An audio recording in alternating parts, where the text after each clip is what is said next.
Mwasiro omokoro mwasikese kiri machogombaki niganyareka bagakobwatuka okoboria kwaye gochiase abananchi konyaga bagwasokia sobonge kwaregania erombe ijabo bwatani bali bokomereria serikali gochaka ritko riankyo mwasiro yo mokoro boigo oyo ogochikorigie krogo kyoborai kwebugavana gwe county ya Kisii sabo cholewana bo mwaka wechirwe na 2025 nebira sentuta ya kabere nigo boigo anyareka bagagosaba omorembe ase etare yo nemesangirikane ya kisiasa yora chaka ritko riankyo.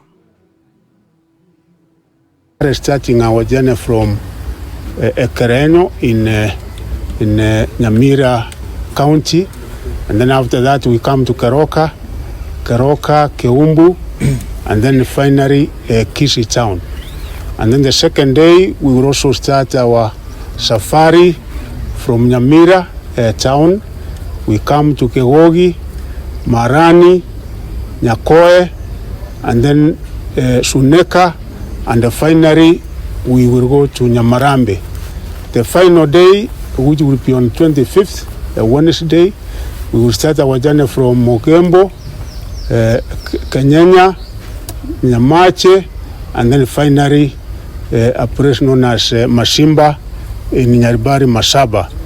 We are making an appeal to all our people in Nyamira and in Kisii County to turn out in large numbers, so that they can be able to receive our presidential candidates, Fred Okengo Matiang'i, and also Honorable Kalonzo and Rigathi Gachagua, including our sister, Mheshimiwa Martha Karua, will also be here with us.